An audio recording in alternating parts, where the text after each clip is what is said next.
She had told her secretary that she would accept all calls of this kind. They were the appeals for help, and her only source of information.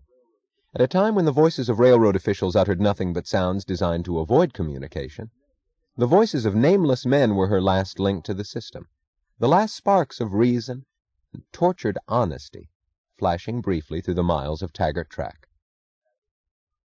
"Miss Taggart, it is not my place to call you, but nobody else will," said the voice that came on the wire this time. The voice sounded young and too calm. "In another day or two, a disaster's going to happen here, the like of which they've never seen, and they won't be able to hide it any longer, only it will be too late by then. And maybe it's too late already." "What is it? Who are you?" "One of your employees of the Minnesota Division, Miss Taggart. In another day or two, the trains will stop running out of here. And you know what that means, at the height of the harvest. At the height of the biggest harvest we've ever had. They'll stop because we have no cars. The harvest freight cars have not been sent to us this year." "What did you say?" She felt as if minutes went by between the words of the unnatural voice that did not sound like her own. "The cars have not been sent. 15,000 should have been here by now. As far as I could learn, about 8,000 cars is all we've got. I've been calling division headquarters for a week. They've been telling me not to worry. Last time they told me to mind my own damn business. Every shed, silo, elevator, warehouse, garage, and dance hall along the track is filled with wheat. At the Sherman elevators, there's a line of farmers' trucks and wagons 2 miles long waiting on the road. At Lakewood Station, the square is packed solid, and has been for 3 nights. They keep telling us it's only temporary, the cars are coming, and we'll catch up. We won't. There aren't any cars coming. I've called everyone I could. I know by the way they answer. They know, and not one of them wants to admit it. They're scared to move or speak or ask or answer. All they're thinking of is who will be blamed when that harvest rots here around the stations, and not of who's going to move it. Maybe nobody can now. Maybe there's nothing you can do about it either. But I thought you're the only person left who'd want to know, and that somebody had to tell you." She made an effort to breathe. "I see. Who are you?" "The name wouldn't matter. When I hang up, I will have become a deserter. I don't want to stay here to see it when it happens. I don't want any part of it any more. Good luck to you, Miss Taggart." She heard the click. "Thank you," she said over a dead wire. The next time she noticed the office around her and permitted herself to feel, it was noon of the following day. She stood in the middle of the office running stiff spread fingers through a strand of hair, brushing it back off her face, and for an instant she wondered where she was, and what was the unbelievable thing that had happened in the last 20 hours. What she felt was horror, and she knew that she had felt it from the first words of the man on the wire, only there had been no time to know it. There was not much that remained in her mind of the last 20 hours, only disconnected bits held together by the single constant that had made them possible, by the soft, loose faces of men who fought to hide from themselves that they knew the answers to the questions she asked. From the moment when she was told that the manager of the car service department had been out of town for a week, and had left no address where one could reach him, she knew that the report of the man from Minnesota was true. Then came the faces of the assistants in the car service department, who would neither confirm the report nor deny it, but kept showing her papers, orders, forms, file cards that bore words in the English language, but no connection to intelligible facts. Were the freight cars sent to Minnesota? Form 357W is filled out in every particular as required by the Office of the Coordinator in conformance with the instructions of the Controller and by Directive 11-493. Were the freight cars sent to Minnesota? The entries for the month of August and September have been processed by... Were the freight cars sent to Minnesota?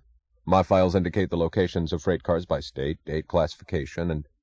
Do you know whether the cars were sent to Minnesota?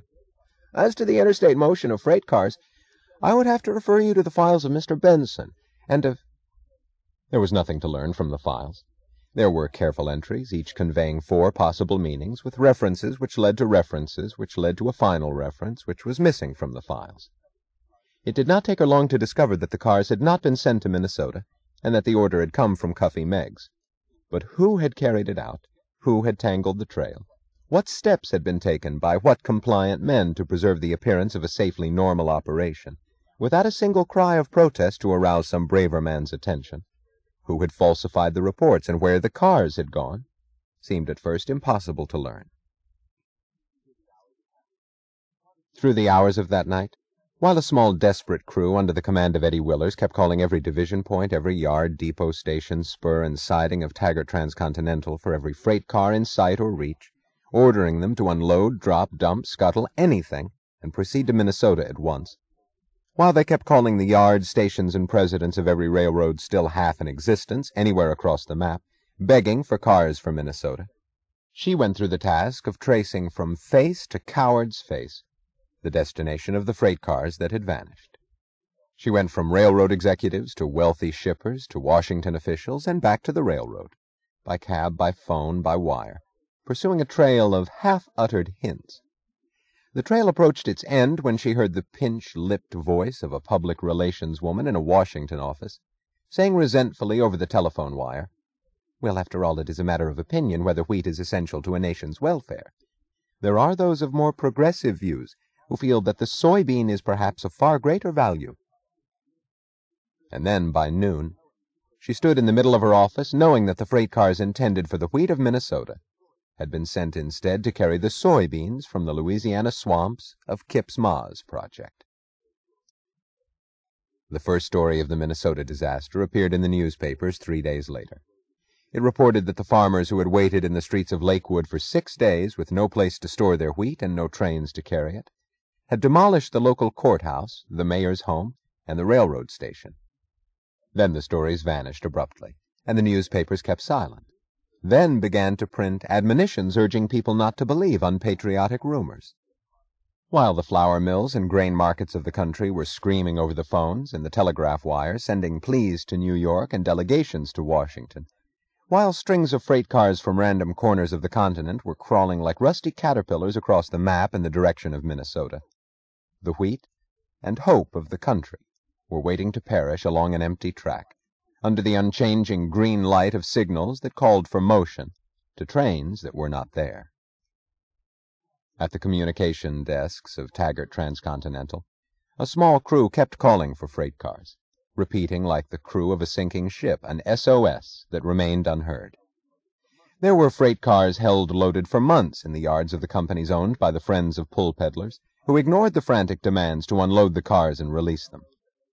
"You can tell that railroad to..." followed by untransmissible words, was the message of the Smather brothers in Arizona, in answer to the SOS of New York.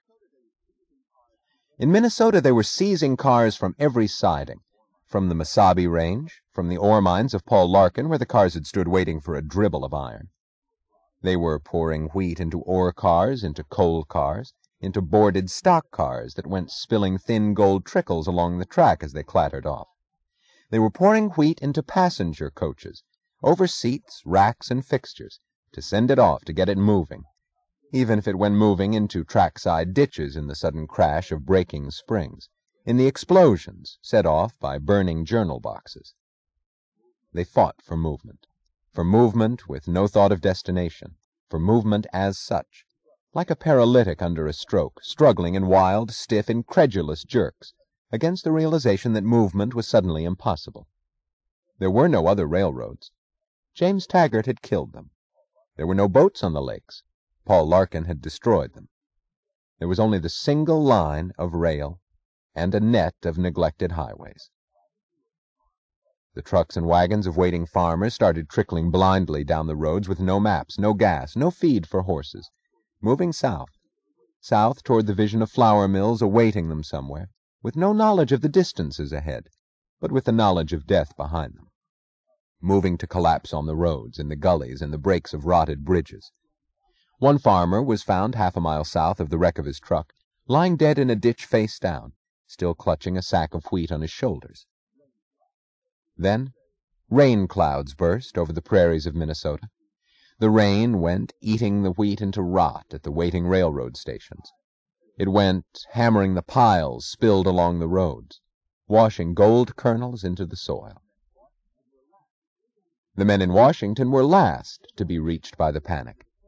They watched not the news from Minnesota, but the precarious balance of their friendships and commitments.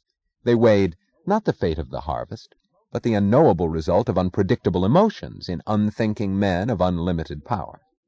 They waited. They evaded all pleas. They declared, "Oh, ridiculous, there's nothing to worry about. Those Taggart people have always moved that wheat on schedule. They'll find some way to move it.